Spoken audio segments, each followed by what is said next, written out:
The way that black men have been trying to deal with black women all this time has been honorable. Y'all have tried to uphold the codes of manhood. They're prepared to keep what they make, but they don't understand when it comes to a man, you don't care that you could just walk in and take everything that he's worked hard for. No, to keep true to who y'all are. Women understand what they do. This is why they do so much to try to protect what they make. And I would never tell you to not do that. I honor and respect it. You don't see that man, you see yourself, but you don't see him. You don't see it the same way you look at yourself. But I'm also saying these chicks ain't got no bottom. When I heard Kelly's testimony from the defense attorney about the fight between two women that went on for several minutes, that the big guy had to break up. High value men segregate themselves from foolishness in women. That the one woman went back to the car, that he saw a flash, he saw what looked like the woman shooting into the car. What's feminine, what's soft gets protected. I wonder what would have happened when Megan and Kelsey got out of the car and started fighting if Tory and his security/driver Quan would have just pulled off, left them right there. What is seen as strong and hard is already assumed to be able to take care of itself. Never would I have thought that Tory would have been safer snuggling up with Kylie for the night instead of riding back in the car with these two hood rats. And black men are gonna continue to be victims of that believe all women mess. Black men are the targets for it. High value men segregate themselves from foolishness in women. Boys, or many times men, Chantel, when they travel abroad, they go through a catharsis because they never got the nurturing from their mothers. That's why a lot of times men, when they travel abroad, they cry because they're dealing with something called affection deprivation. They didn't get the affection from their mothers. Black men, I don't know what it's gonna look like. And what's really scary is, I don't know what y'all are gonna come up with or what y'all have gotta do to truly protect y'allself. the more time passes by, the more we start to get that reality to settle in and slap us in the face like, damn. In this kind of environment where your life physically, professionally, personally, all of these things hang in the balance, I don't know what that looks like. Part of it for you guys looks like Passport Bros. I'm really gonna be by my damn self struggling.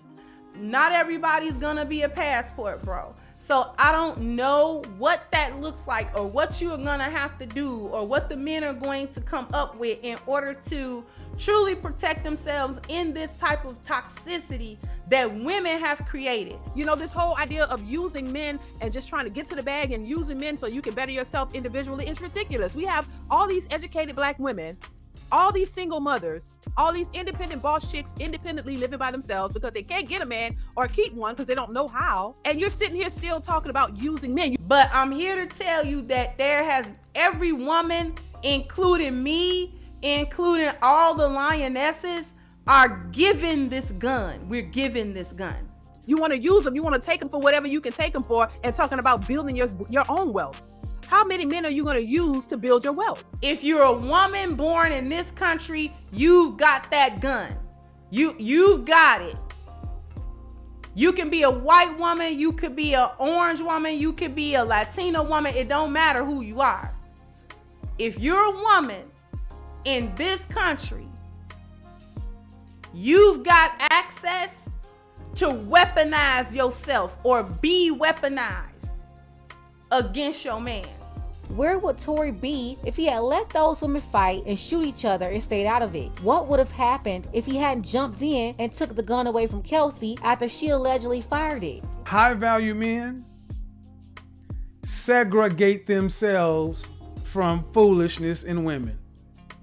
I'm really not going to have anybody of significant value that I love, that loves me, that respects me, the whole nine, that I respect. I'm really not going to have that man to share any of my life with my experience with, nothing. Nobody's coming to save me. Nobody's coming to share their life with me. Nobody's coming to love me. Nobody's trying to save these women. Nobody's trying to save these females. Nobody. I don't suggest anybody do it. We're talking about submission. Femininity is your ultimate weapon. What's feminine, what's soft gets protected. But as a woman in this society that is given a threat, whether I want that threat or not, and I don't like it because it makes me look suspect regardless. So I don't like it. Because we can't even opt out of the threat. A lioness or not, she can't opt out of the threat. She can choose not to use it, but she can't choose not to have it there, if that makes sense.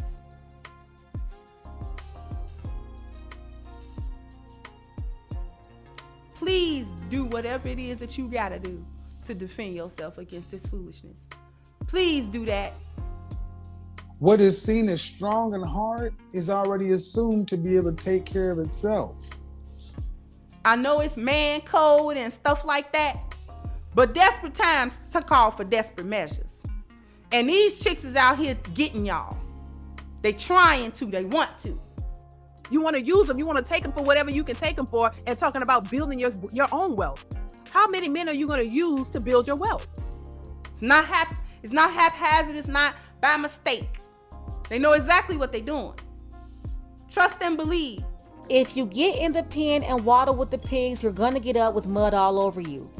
So then if that's the case, focusing it on the men the passport bros who never get the validation or the love from their mom, go overseas, get it overseas, and then the woman over here shaming those passport bros, is that an additional verbal abuse to their already existing trauma? But I'm also saying these chicks ain't got no bottom. Yes, right. And so yes, it's manipulation at its highest. And so because once again, the boy tends to over-identify with the mother. If they're not strong enough, they will become saboteurs of that said shaming link. Because high-value men segregate themselves from foolishness in women. But if their minds are fortified enough, Chantel, that they can overcome that, then they don't identify with that anymore. They have a very new identity. Because once again, men and human beings are tribal by nature. That's why it's so important for men to come together as one. Because we're tribal creatures. And so men get their identity once again through gangs. Because high-value men segregate themselves from foolishness in women.